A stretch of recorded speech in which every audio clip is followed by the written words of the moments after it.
The Fox 61 News at 6 starts now. We are following breaking news in two cities dealing with the same problem. Water main breaks, one of which turned a quiet West Haven neighborhood into a river overnight, leaving some homes without water and others with flooding inside. Thanks for joining us for the Fox 61 News at 6. I'm Brent Harden. And I'm Sarah Sanchez. Fox 61's Tim Latow is live where those road crews are still making repairs. Tim. Yes, Sarah and Brent, those crews just left about an hour ago. They had to patch up some asphalt back here that had been damaged as a result of the break, and the water spilled all over the streets and even into basements after the pipe had it going in all directions, both above and below ground. We had no water because the water main break, and I don't even know what they're really doing here. There's a lot of stuff going on. I couldn't even get down the road, so it's a little crazy here. Cam Levy just moved to West Haven 6 months ago and was woken up to no water in his pipes, but plenty on his road. Pedro Rodriguez and his wife were the first neighbors to call 911 after they found 2 inches of water in their basement at 4 in the morning. This shouldn't be happening. It's freezing outside. Where's the water coming from? Thought it was a pipe. Got my clothes on, went outside, and saw this torrential, river of water and muck.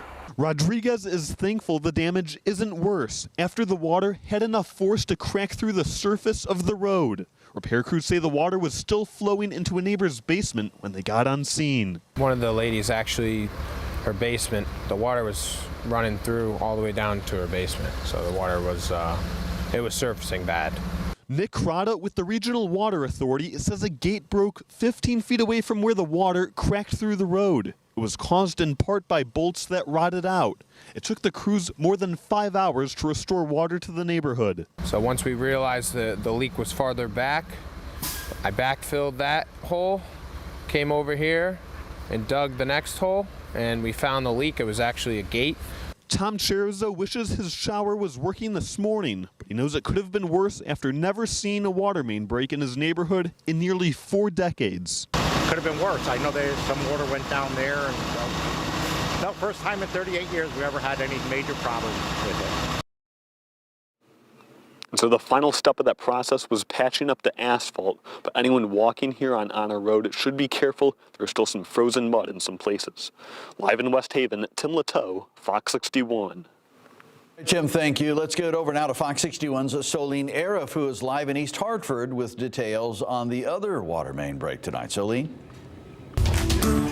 Yeah, good evening from East Hartford, where it is clearly dark. It is very cold, but these hardworking fellows behind me are still going at it. They are working on those repairs. They've been working really all day. It started this morning. Their company, MDC, says they turned off the water between 6 and 7, and then they started really getting everything ready to do the repairs around 8:30. Their company says it usually takes between 8 to 12 hours to fix a water main break like this, and they brought out their big lights. They are still out here working on the street, making sure everybody gets their power restored as soon as possible. Water utility company MDC says they had multiple water main break issues in sections of 2 adjacent streets, Burnside Avenue and School Street. School Street was affected from Tolland Street to Burnside Avenue, and Burnside Avenue was affected from William to Elmer. They had to detour traffic in the area of Tolland Street while crews worked on repairs. I feel 100% bad. You know what I'm saying? There's no showers, no hygiene. You can't run hygiene. What else can you do? Victor Rivera was going for a walk in his neighborhood when he realized some of his neighbors didn't have running water. Rivera says it's not too often they lose water in East Hartford, but he's seen it before. This is probably the second go around I've seen a water break happen around here.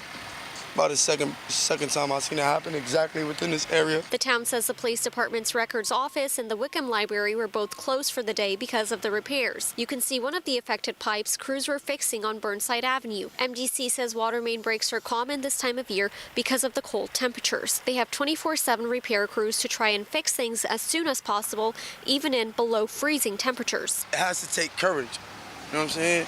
It has to take the will and the power of one to actually work within these conditions to make sure that our community is put back together. Now, the good news is water is getting restored to the area. We talked to a barber shop just down the road here. About an hour ago, they didn't have water quite yet, but we're standing in the Dollar Tree parking lot where they told me earlier this afternoon that they did get their water restored around 3:30. So the work is happening out here and water should be back on slowly but surely for everyone affected in this area soon. Sending it back to you live in East Hartford, Solene Air, Fox 61.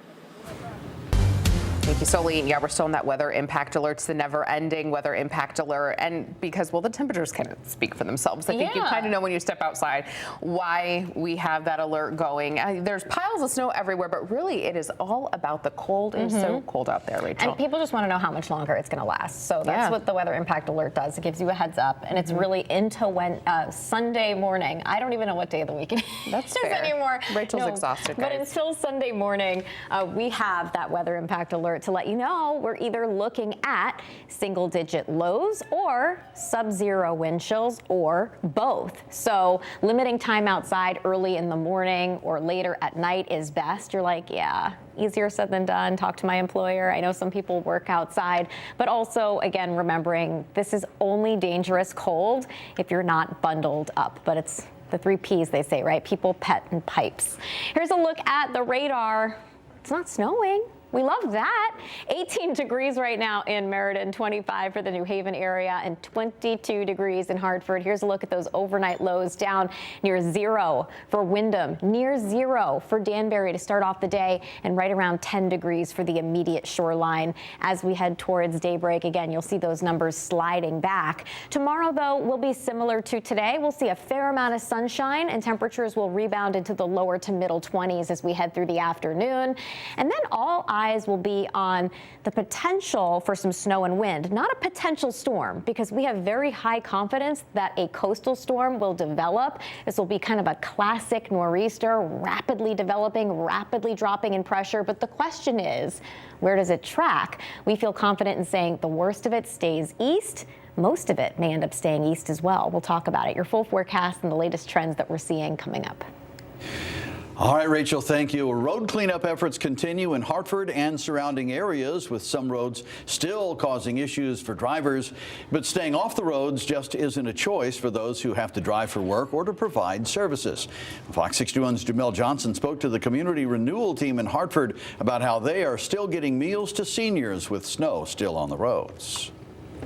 Rain, snow, sleet, or ice, the Meals on Wheels program says it's committed to making sure food gets to seniors and others in need.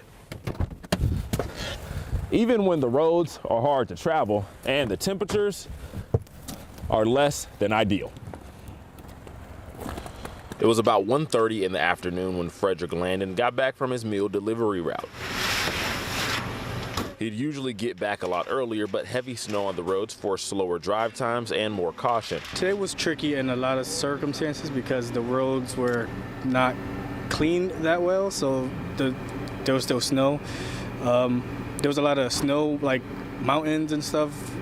I had to drive around them and just park on the side so I could walk around them. And some roads were like, it is completely clear, and then there's some roads where I feel like they barely did anything. Delivery drivers like Landron are essential, getting meals to those who would otherwise have a hard time eating during days like this.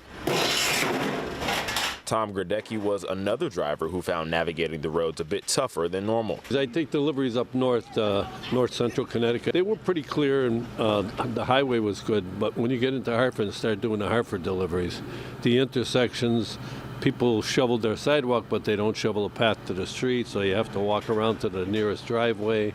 That's covered with slush and mud and pretty difficult. Along with the snow, these meal delivery trucks also drive thousands of miles.